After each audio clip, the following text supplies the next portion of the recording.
नमस्कार। Introduction of taxonomy BSc first year paper first और उसकी unit first. Doctor Khagendra Kumar, assistant professor zoology, DRJ college. मेरा आज का पहला वीडियो आपकी क्लास के लिए टैक्सोनॉमी जो ये शब्द हैं वह वैज्ञानिक APD कंडोले के द्वारा दिया गया था। इसकी परिभाषा की बात करें तो विज्ञान की वह शाखा जिसमें जीवों का सुव्यवस्थित तरीके से उनके आपस में जो इंटर रिलेशन है उसके आधार पर पहचान, नामकरण और वर्गीकरण किया जाता है, उसे वर्गीकी या टैक्सोनॉमी कहते हैं। सर्वप्रथम अरस्तु ने अपनी पुस्तक हिस्टोरिया एनिमलियम में प्राणियों को लाल रक्त की उपस्थिति और अनुपस्थिति के आधार पर दो वर्गों में विभक्त किया। इस कारण अरस्तु को फादर ऑफ टैक्सोनॉमी भी कहा जाता है। अरस्तु के अनुसार एनीमा और इनेमा, फर्स्ट इनेमा वे प्राणी जिनमें लाल रक्त उपस्थित होता है जैसे कॉर्डेट प्राणी हैं या हायर एनिमल्स, और एनाइमा जिसमें लाल रक्त अनुपस्थित होता है। यहाँ पर आप ऐसे याद कर सकते हैं, ए से एब्सेंट कर सकते हैं, तो एनाइमा के अंदर वे प्राणी आते हैं जिनके अंदर लाल रक्त अनुपस्थित होता है। अरस्तु के बाद जॉन रे ने 1628 से 1706 में जाति शब्द की परिभाषा दी और जाति और वंश में अंतर बताया। कैरोलस लीनियस ने अपनी पुस्तक सिस्टमा नेचुरी में आधुनिक वर्गीकरण को समझाया तथा जाति को वर्गीकरण की सबसे छोटी इकाई कहा। इस कारण कैरोलस लीनियस को आधुनिक वर्गीकी का पिता भी कहा जाता है। वर्गीकी की उपयोगिता की बात करें तो प्राणियों के सुव्यवस्थित ज्ञान हेतु जीवों के बीच उपस्थित समानताओं और असमानताओं का अध्ययन, जातिवर्तीय भिन्नताओं एवं वंश क्रम की सुव्यवस्थित जानकारी तथा नई जातियों के बारे में जानकारी की रूपरेखा तथा उनके बीच के जनरेशन गैप के बारे में जानकारी हासिल करने के लिए वर्गीकी की बहुत ही आवश्यकता होती है।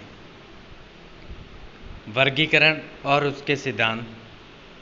प्राणियों का वर्गीकरण जो अब तक है वो 3 प्रकार से माना गया है: कृत्रिम, प्राकृतिक और फाइलोजेनेटिक या जातिवर्तीय। जो कृत्रिम वर्गीकरण है यह प्लिनी नामक वैज्ञानिक और उसके साथियों ने दिया था। इसका मुख्य आधार जो प्राणियों का स्वभाव है उस आधार पर किया गया। इस आधार पर प्राणियों को उनकी उड़ने की क्षमता के आधार पर 2 भागों में बांटा गया, जैसे जो प्राणी उड़ सकते हैं और जो प्राणी नहीं उड़ सकते। इस प्रकार के वर्गीकरण की कमी यह थी कि इसका कोई वैज्ञानिक आधार नहीं था। जैसे हम जानते हैं कई इंसेक्ट भी उड़ते हैं, पक्षी भी उड़ते हैं और कुछ मैमल्स जैसे चमगादड़ है, मैमेलिया क्लास में आता है लेकिन वो उड़ता है, और पक्षी हैं वो एव्स में आते हैं, तथा जो तितली या बटरफ्लाई है लेपिडोप्टेरा ऑर्डर क्लास इंसेक्टा में आती है वो भी उड़ती हैं। तो इनको एक साथ रखना वाजिब नहीं है, इनका एक साथ एक ग्रुप के अंदर, समूह के अंदर रखना सही नहीं है। इसलिए इसका कोई वैज्ञानिक आधार नहीं था, इसलिए सर्वमान्य नहीं था। सेकेंड वर्गीकरण, प्राकृतिक वर्गीकरण या नेचुरल सिस्टम ऑफ क्लासिफिकेशन। इस प्रकार के वर्गीकरण का जो मुख्य आधार था वे लक्षण जो प्राकृतिक संबंध प्रदर्शित करते हैं, अतः वे प्राणी जिनका कॉमन एंसेस्टर समान हो उनको एक ही समूह के अंदर रखा गया।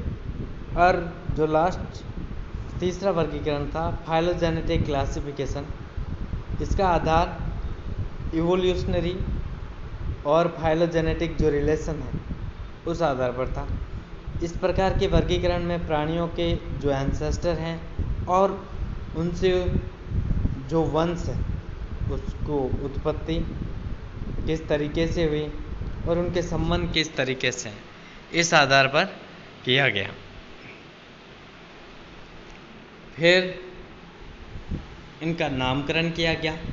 नामकरण की ज़रूरत इसलिए पड़ी क्योंकि पूरे विश्व में कई प्राणी, जंतु और छोटे बैक्टीरिया, वायरस, पादप सभी पाए जाते हैं। इनका एक साथ अध्ययन करना मुश्किल हो रहा था। इस हेतु इनको पहचान करके इनका नामकरण करके वर्गीकरण आवश्यक था। नामकरण में भी ऐसे नाम की आवश्यकता महसूस हुई जो पूरे विश्व में एक ही हो, नहीं तो अलग अलग जगह पर अलग अलग नाम से जाने जाने वाले जीव आप कन्फ्यूजन क्रिएट करते हैं और जटिल हो जाता है उनका अध्ययन करना। जैसे कौवा, भारत के अंदर इसको कौवा बोलते हैं, उसी कौवे को अमेरिका वगैरह में क्रो बोला जाएगा और स्पेन या अदर कंट्री में उसका नाम अलग हो सकता है। लेकिन जब इसका साइंटिफिक नाम रखा जाए तो वो पूरे विश्व के अंदर एक होगा और लोकल नेम है इसके अलग अलग हो सकते हैं। जैसे कैरोलस लिनियस ने इस हेतु इस समस्या के समाधान के लिए 1758 में द्विपद या द्विनाम पद्धति दी। इसके आधार पर जो नाम है वो 2 पदों में लिखा जाएगा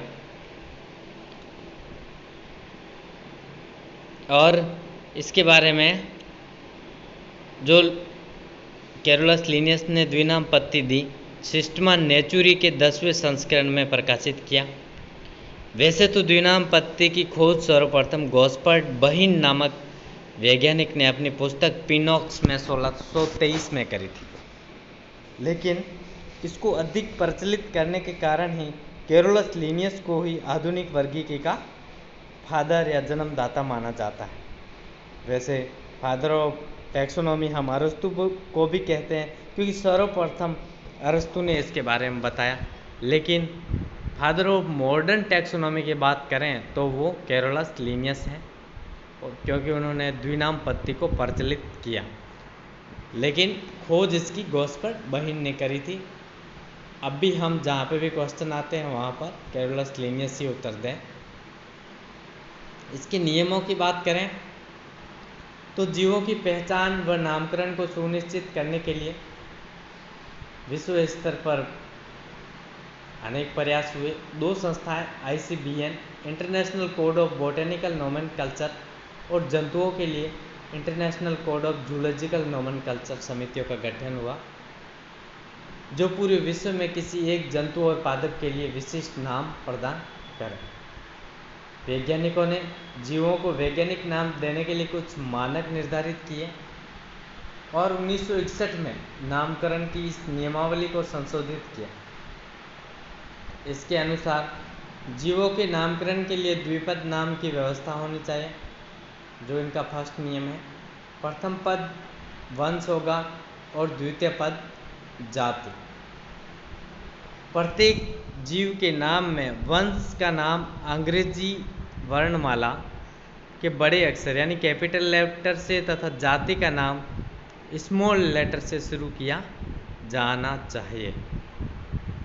तीसरा नियम, जंतु जगत में किन्हीं 2 वंशों के अंतर्गत एक जाति का नाम एक जैसा नहीं होना चाहिए। इस प्रकार एक वंश में किन्हीं 2 जातियों के नाम भी समान नहीं होने चाहिए। किसी एक वंश या जाति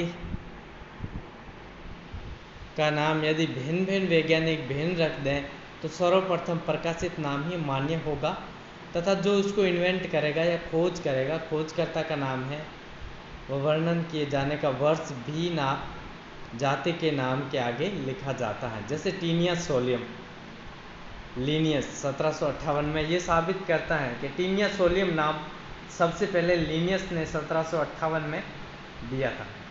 सभी नाम लैटिन भाषा में लिखे जाने चाहिए। वैज्ञानिक नाम इटालियन या तिरछे अक्षरों में लिखे जाने चाहिए। इटालियन हम जब कंप्यूटर में टाइप करते हैं तो इटैलिक करते हैं तो तिरछे हो जाते हैं, लेकिन जब हाथ से लिखने की स्थिति में वंश और जाति के नाम को अलग अलग अंडरलाइन किया जाना चाहिए, जिससे ये साबित हो कि ये इटैलिक भाषा से व्युत्पन्न हैं, लिखे गए हैं। उदाहरण के लिए जैसे मनुष्य का नाम होमो सैपियंस, यहाँ पर होमो वंश है और सैपियंस जाति है। होमो जैसे वंश का पहला अक्षर एच कैपिटल लेटर में लिखा गया है और जो सैपियंस है एस वो स्मॉल लेटर में लिखा जाना चाहिए। पैंथेरा टाइग्रिस, राना टिग्रिना, ये सभी इसके नाम हैं। Thank you for your attention. आगे हम नेक्स्ट स्लाइड के अंदर पढ़ें।